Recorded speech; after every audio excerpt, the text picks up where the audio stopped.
¿Qué tal? ¿Cómo están amigos y amigas de esta comunidad? Como siempre un gusto, como siempre un placer que nos acompañen.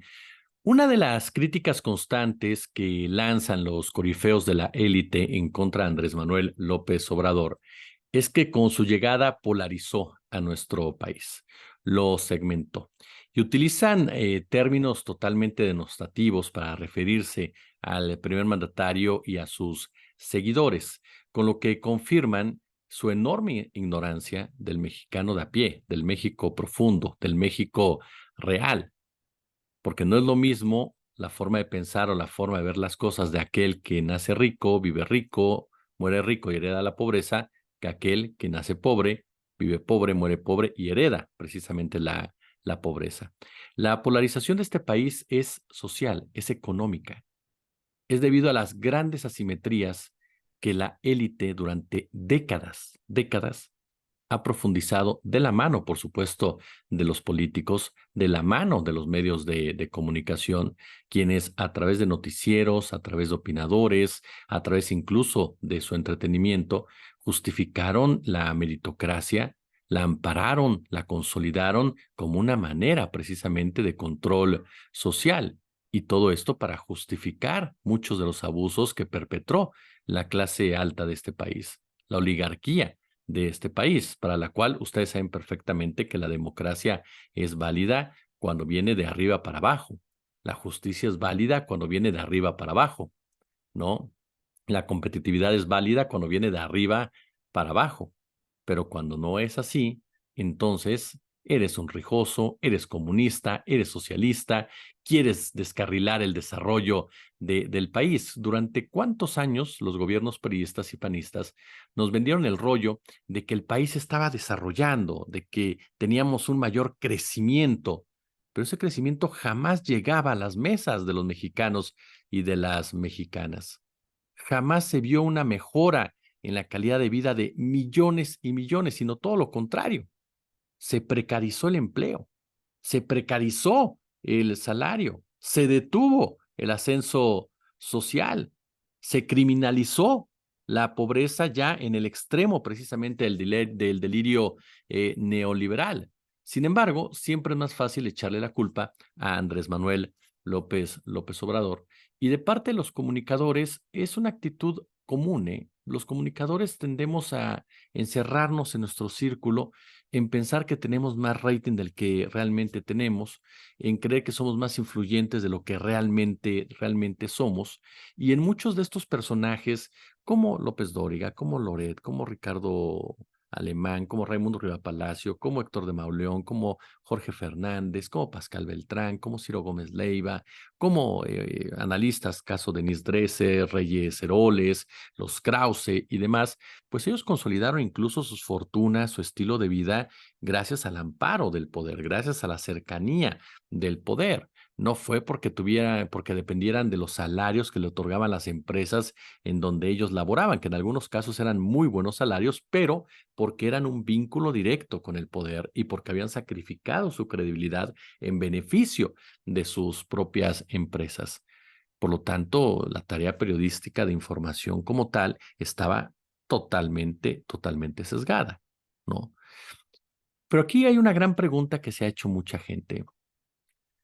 ¿Por qué la clase alta o la clase alta, pero no rica, desprecia a López Obrador? No es solamente por lo que representa López Obrador, que con su narrativa viene a destrozar precisamente la meritocracia, que le reitero, solamente sirvió para que estos sectores de la población justificaran sus abusos. No, tiene que ver porque sí se han tomado medidas que han afectado precisamente a este grupo de poder y que han mejorado la calidad de vida de los de abajo, aunque no se quiera reconocer, ¿eh? Aunque de repente escuchemos a personajes que desde Polanco digan, no, si no se ha mejorado para nada la vida de los pobres, si lo sabré yo, por ejemplo, o aquellos que trabajan, por ejemplo, en medios de comunicación y que también te dicen lo mismo, ¿no? No, si no hay nada para los pobres, en nada se les ha beneficiado, cuando en su vida se han parado en un poblado pobre, ni se han acercado a un sector marginal, ni mucho menos. Y le doy algunos datos que proporciona, por supuesto, Viridiana Ríos, una experta en materia económica. Yo le sugiero con mucho respeto, pero con mucho ahínco, que lea este trabajo que ya está publicado en Milenio. Y es que, por ejemplo, dice ella que durante el sexenio el ingreso de los hogares de estrato alto ha caído a la par que el resto del país ha mejorado. De 2018 a 2022, los estratos altos redujeron su ingreso en 14%, mientras que el resto del país lo aumentó en 4%. Cheque bien el dato. Esto tiene mucho sentido, dice la experta. ¿Por qué? Porque hubo aumentos de salarios y hubo reducción del outsourcing, lo que obviamente pegó en las ganancias de los dueños de las empresas. Datos de la OCDE señalan que mientras en el 2018 el 66% del valor generado por las empresas se quedaba en manos de los dueños y el resto iba a los trabajadores, ahora el valor se redujo a 58%, que es el nivel más bajo del que se tiene registro. Otro de los puntos que ha sido fundamental, que han reducido la capacidad de los estratos altos de extraer ganancias, es porque el gobierno ha sustituido el papel de los contratistas privados por acciones comunitarias o bien del ejército. Se ha reducido la cantidad, por supuesto, de recursos que se destinaba a medios de comunicación y se han reducido los subsidios a universidades privadas, además de que se han detenido las inversiones privadas en el mercado energético. Además, obviamente, hay un endurecimiento del SAT en el cobro de impuestos a los oligarcas. Se recauda 33% más a los grandes contribuyentes de lo que hacía en el 2018. Y hay una paradoja que destaca Viridiana Ríos. De entrada, acá hay un punto que no perdonan este sector de la población y es el tema de la pandemia. ¿Por qué? Porque cuando estas empresas pidieron el apoyo del gobierno federal para no pagar impuestos, para recibir créditos preferenciales, ustedes recuerdan constantemente las presiones de Coparmex y del Consejo Coordinador Empresarial, y no se les dio, pues esto implicó, por supuesto, el cierre del 8% de las empresas, muchas de ellas vinculadas a estas grandes empresas. Y eso es algo que no lo perdonan. Ahora, dice Viridiana Ríos este punto con el cual quiero culminar para por supuesto, dejarlo ahí en la mesa. Es que el rencor no viene del estrato más alto, de los fifís oficiales. No viene como tal de un Carlos Slim, por ejemplo. No. Lo tienen la clase alta no rica, que son los que llaman a López Obrador López, ¿no? De manera así como ofensiva, los que le dicen cacas, por ejemplo, los que le dicen viejo loco y muchos otros epítetos. Esa clase alta no rica, es decir, los que integran el sector de los que ganan entre 65,000 y 141,000 pesos mensuales, ¿no? Son a los que realmente les pega esta situación y los que más odio sienten hacia Andrés Manuel López Obrador. Y es paradójico, recuerda Viridiana Ríos, porque los más afectados en el sexenio han sido los más ricos. Los más ricos, por supuesto. Son los que en realidad son los más afectados por lo que ha pasado. Por ejemplo, entre las familias de estrato alto no rico de 2018 a 2022, el ingreso cayó 7%. Solo 7%. Mientras que entre los ricos, no, los verdaderamente ricos cayó más del doble, 18%, ¿no? Entonces uno pensaría que los más enojados con López Obrador tendrían que ser los más ricos, pero no es el caso. Ahora, hay una lógica también que explica Viridiana Ríos. A una familia que gana 99,000 pesos le duele mucho perder 7,000 pesos de ingreso, ¿no?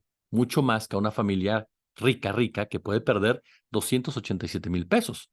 ¿Por qué? Porque esto se debe a que la primera muy probablemente utiliza su dinero en mantener su nivel de vida en aspectos básicos como colegiaturas, vacaciones, en fin. En cambio, para las familias ricas, ¿no? El cambio en ingresos es marginal comparado con el valor total de su portafolio de inversiones. Obviamente falta mucho por hacer. El gobierno de Andrés Manuel López Obrador no alcanzará a hacer todo, pero me parece que escatimarle los logros en el avance a favor de la pobreza, a favor de los más pobres, en combatir la pobreza, muestra solamente a esa población criada, forjada, en un discurso aspiracionista, en un discurso de que ya llegué y quítate, en un discurso en que paso por quien sea con tal de conseguir mis méritos, mis logros, mi estabilidad, una sociedad egoísta, una sociedad banal, una sociedad que se sienta agraviada precisamente porque el de abajo pueda ascender. ¿Por qué? Porque lo mira desde arriba del hombro. Como a esa misma sociedad, los más ricos la miran. ¿A ustedes qué opinan? Como siempre, un gusto, como siempre, un placer.